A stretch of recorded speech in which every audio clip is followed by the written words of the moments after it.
CMR ఇప్పుడు మరింత వైభవంగా విశాలంగా మన ఉప్పల్లో గ్రాండ్ రీఓపెనింగ్ 28 మార్చ్. అనీష్ అనే ఒక మహిళ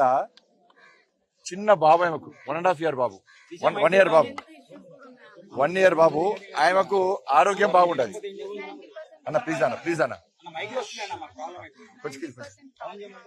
ఆ అనీషాకు 90% కాలిపోయింది ఆమె 1 year పాప ఉన్నాడు పాలు తాగుతాడు పాలు తాగుతాడు బాబు ఆయమని కూడా తీసుకుపోయి ఆయమని రిమాండ్ చేసిరు వాళ్ళు జైల్లో ఉన్నప్పుడు ఆమె బేడి లేచి తీసుకుపోయి జైలు వేసారు ఆమెను ఒకటే చెప్తున్నా నేను దాడి చేసింది ఎవరు వాళ్ళు దాడి చేసినప్పుడు చర్యలు తీసుకోవాల్సింది ఎవరి మీద వాళ్ళ మీద తీసుకోవాలి ఇలా ఏమైందంటే వాళ్ళు కొట్టినా మేము పడాలి వాళ్ళు దాడులు చేసినా భరించాలి వాళ్ళు చేసిన విధ్వంసం చేసినా భరించాల్సిందే వాళ్ళు చంపినా చావాల్సిందే ఏమైతే లాస్ట్ పోలీసు ఏం చేస్తారు ఏదో ఆస్తి పంచుకున్నట్టే వీళ్ళ దాని గురిని వాళ్ళనేది గురిని పోలీస్ చట్టం ఏం చెప్తుంది కదా ఎవరు పేసుకొచ్చారు అంటే వాళ్ళ మహిళల ముందు మహిళలను కొడుతుంటే వాళ్ళ మొగోళ్ళు వచ్చారు కాపాడుకునే ప్రయత్నం చేశారు మొగోళ్ళని కొడుతుంటే మహిళలు వచ్చి కాపాడుకో దాంట్లో కొట్టుని నూకేస్తారా మా వాళ్ళని చంపడం నూకేస్తారా వాళ్ళు ఇలా వీడియోలు చూసి ఏర్పడతలేదు మీకు వీడియో చూసి ఏర్పడతలేదా డిపార్ట్మెంట్ కు ఎవరు రెచ్చికొట్టారు వీళ్ళు ఉన్నది 50 మంది వాళ్ళు వచ్చింది 300 మంది 300 మందిని 30 మంది కొడతారా 30 మందిని 300 మంది కొడతారా వీళ్ళ కాలనీకి వచ్చి వాళ్ళు దాడి చేసిరా ఎవరు చేసిరు అసలు కారకులు ఎవరు నమాజ్ చేసుకుంటారు వద్దానవా మేము వద్దానవా Congress party minority declaration announce చేసింది అప్పుడు ఎలక్షన్స్ అప్పుడు దానిలో డైరెక్ట్ ముస్లిం మైనార్టీ డిక్లరేషన్ అనౌన్స్ చేశారు ఇండైరెక్ట్ హిందూ డిక్లరేషన్ కూడా అనౌన్స్ చేశారు ఏంటంటే మేము మైనార్టీ డిక్లరేషన్ ఇచ్చేసినాం మేము ఇక హిందువులను కాపాడే ఫస్ట్ మీ బతుకు మీరు బతకండి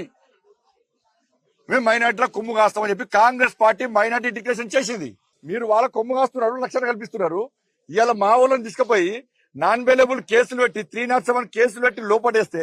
అరే పసిపిల్లగాడు ఉన్నాడు సార్ పాలు తాగే పిల్లలు ఏడుతుండు సార్ పిల్లలు ఏడానే పసిపిల్లలు ఏడుతుండు సార్ పాలు తాగడానికి వాళ్ళ అమ్మ సగం కాలిపోయింది సార్ 80% కాలిపోయింది సార్ ఆమె ఆరోగ్యం మంచలేదు సార్ ఇట్లా చేతులు వచ్చినాయి సార్ మీకు కూడా పోలీసు అధికారులు కొంతమంది అధికారులు ఈ కొమ్మ కాస్తారు మీ కుటుంబాలనే కదా మీకు కుటుంబాలనే కదా వాళ్ళు చూస్తే జాలి అనిపిస్తలేదా వాళ్ళు చూస్తే బాధ అనిపిస్తలేదా ఇక పసిపిల్లని చూస్తుంటే కనీసం వదిలిపెట్టాలి ఆమెను నేను వెంటనే మళ్ళీ ఎవరు ఇయ్యాలా బీఆర్ఎస్ వాళ్ళు వచ్చిందా కాంగ్రెస్ వాళ్ళు వచ్చిరా కమ్యూనిస్ట్ వాళ్ళు వచ్చిందా మళ్ళీ మేమే రావాలి మన కేసులు మామిన్నే కానీ ఓట్లు మాత్రం ఆటేస్తారు వాళ్ళకు ఓట్లు వేసిన హిందూ సమాజం ఒక్కసారి గుండె మీద చేసుకుని ఆలోచించండి వాళ్ళు మీరు ఎవరికి ఓట్లేసి ప్రభుత్వం అప్పచెప్పారు గతంలో ఎవరికి ఓట్లేసారు వాళ్ళు ఎవరు కొమ్ము కాశారు మళ్ళా 3 మీరు ఎవరికి ఓట్లేసారు వాళ్ళకి ఎవరు కొమ్ము కాస్తున్నారు మళ్ళీ హిందువులకు ఇబ్బంది వస్తే ఏ పార్టీ వస్తున్నది ఏ సంస్థలు వస్తున్నాయి ఒక్కసారి ఆలోచించండి వాళ్ళు మీరు మళ్ళా ఇవాళ మా పేదల కోసం వచ్చేది మేమే లాఠీ దెబ్బలు తినేది మేమే జైలు పోవాల్సింది మేమే కేసులు భరించాల్సింది మేమే కాంగ్రెస్ వాళ్ళు ఇంట్లో ఉంటారు బీఆర్ఎస్ వాళ్ళు ఇంట్లో ఉంటారు కమ్యూనిస్ట్ వాళ్ళు ఇంట్లో ఉంటారు మళ్ళీ మేము మాట్లాడితే మేము మతతత్వవాదులం మేము మాట్లాడితే మతతత్వవాదులం రేపు ఇస్తారు చెడిపెట్టి రేపు నామినీ ఇస్తారు ఇక బండి సంజయ్ వచ్చి మాట్లాడిండు పలానా కళ్యాణ్ నాయక్ వచ్చి మాట్లాడిండ్రు హిందుత్వం గురించి శిల్పారెడ్డి గారు వచ్చి మాట్లాడిరు ఇక్కడ పాండ అనే వ్యక్తి మొత్తం రెచ్చగోడి వాళ్ళకి కాపాడే ప్రయత్నం చేస్తున్నాడు సుదర్శన్ రెడ్డి మాట్లాడిడు అందరి మీద ఇష్టపడతారు ఇక మేమంతా మతతత్వవాదులం ఇక వీళ్ళకి కాపాడే ప్రయత్నం చేస్తే మేము మతతత్వవాదులం వీళ్ళకి దాడులు చేసేవాడు సెక్యులర్ వాది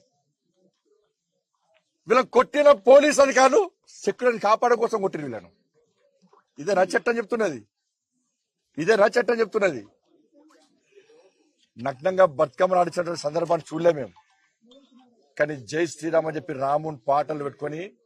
ఒక భక్తియుత వాతావరణంలో పండుగ చేసుకుంటే దాడులు చేసినటువంటి సంఘటనను రజాకారులు దాడులు చేసిన సంఘటనను ఈరోజు తెలంగాణ సమాజానికి కాంగ్రెస్ పార్టీ ప్రభుత్వం చూపెట్టిందంటే వాళ్ళు చెల్లించుకోలేదు కాబట్టి ఇది సెక్యులరిజం ఇది తెలంగాణ రాష్ట్రంలో సెక్యులరిజం నేను చెప్తున్నా హిందూ సమాజానికి ఇవాళ మన బతుకులు బతికే పరిస్థితి లేదు అరే రోడ్ల మీద అరీజ్ అలీం సెంటర్లు పుట్టు పెట్టుకుంటున్నా నేను మేము వద్దలే ఒక వినాయకుని పండుగ ఒక వినాయక మంటపం పెట్టుకోవాలంటే పోలీస్ పర్మిషన్ టీవీలో మీ పర్సనల్ అండ్ బిజినెస్ ప్రమోషన్స్ కోసం కింది నెంబర్కి కాంటాక్ట్ చేయండి.